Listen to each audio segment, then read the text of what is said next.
આપણા ભારતીય જનતા પાર્ટીના ઉમેદવાર છે શ્રી કારુભાઈ માલીવાડ.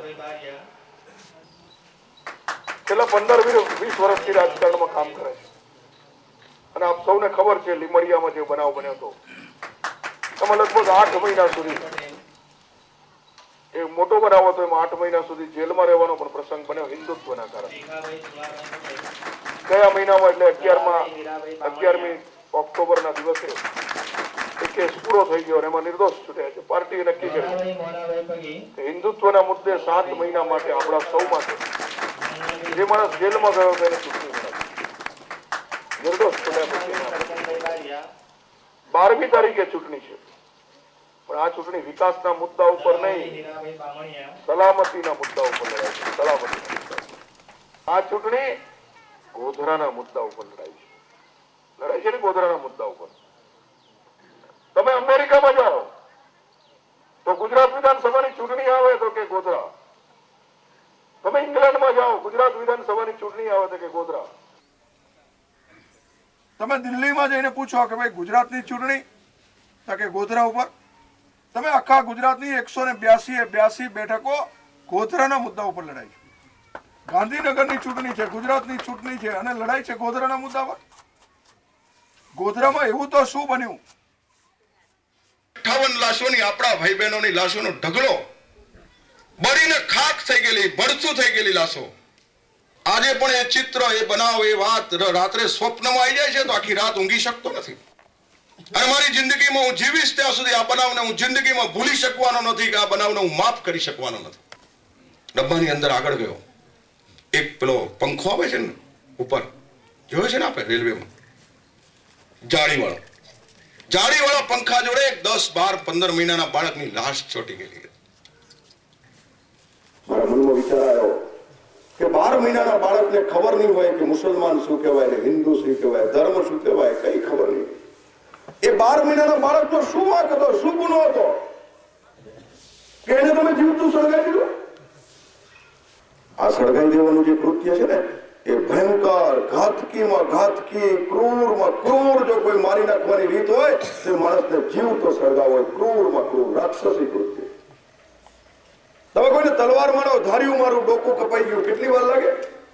1 મિનિટ, 2 મિનિટ, ડોકું બહાર, માણસ મરી જાય.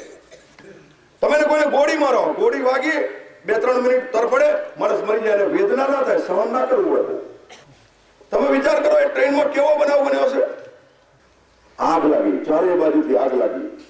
અંદર બાળકો, 58માં તો 40 બહેનો અને બાળકો અંદર કિકિયારીઓ થતી હશે, કાકલું થતી હશે, બચાવ બચાવ બચાવ. આગ ચારે બાજુથી ધીમે ધીમે ધીમે ધીમે શરીર સળગતું હશે. શું વેદના થઈ હશે આપણા ભાઈ બહેનો ઉપર. એ 58 પ્રેતાત્માઓ તમે મત આપવા જશો એટલે તમારી પાસે આવવાનું છે. જો તમે આગુ પાછું બીજું કઈ બટન દબાવવા ગયા, કેવી અવાજ આવશે, ક્યાં દબાવું છું, એટલે તરત તમારો હાથ કમર પર પડશે અને પ્રેતાત્માઓને આપણે સ્વર્ગમાં મોકલવાના છે. 58 લોકોને આપણે જીવતા સળગાવવામાંથી બચાવી ના શક્યા, પણ એ પ્રેતાત્માઓને સ્વર્ગમાં મોકલવાનું કામ તમારા હાથે કરવું છે. એ તો તમે હું કરી શકીશું કમરનું બટન દબાઈને. भारतीय जनता पार्टी, आप सब बोलेंगे जिंदाबाद जिंदाबाद. भारतीय जनता पार्टी जिंदाबाद जिंदाबाद. फिर से भारतीय जनता पार्टी जिंदाबाद जिंदाबाद. काम पक्का हो गया, कोई नहीं रोक सकता. આ સવાના છે.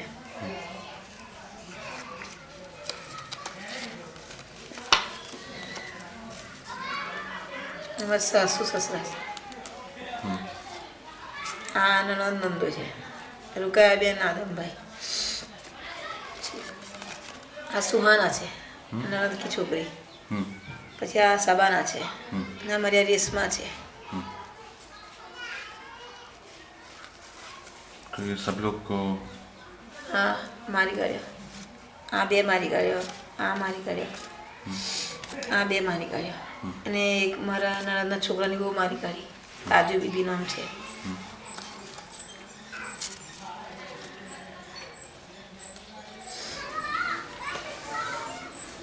બસ એને સબાનાની શાદી કરવાની હતી. कब थी शादी? બકરા ઈદ પછી શાદી કરવાની હતી. 5 વર્ષથી મંગણી કરેલી હતી. સુહાનાની પર શાદી કરવાની હતી. इसके जिसकी मंगनी करेली वो इसके पास थी। वहीं से मिला आपको ये फोटो? हाँ। मम्मी देखा छोटा हुआ देखा है।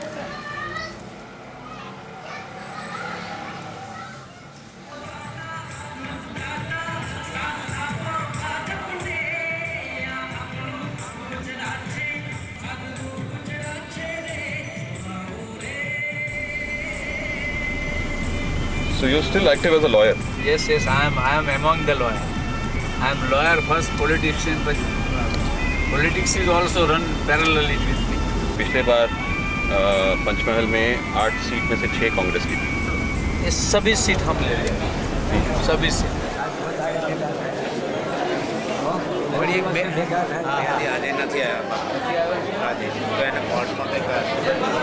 सोलंकी साहब खुद आपका केस कर रहे हैं? हाँ, हमारा ये वकील सोलंकी साहब हमारा केस ये लड़ रहे हैं। कैसे वकील हैं? अच्छे हैं वकील तो अच्छे हैं, सारी कामगिरी बजाते हैं। आपके ऊपर क्या चार्ज लगा दिया? ये 302 लगाई, 307 लगाई है, 374 लगाई है। मतलब किस चीज़ के लिए? 374 लगती है बलात्कार में लगती है, 302 मर्डर में लगती है। छोकरे मारे वो याद आवे છે।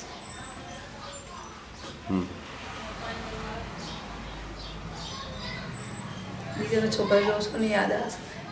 હું તો જવાન દીધા લાગતું કંઈ હેરલમાં છોકરીઓ યાદ બહુ આવે છે।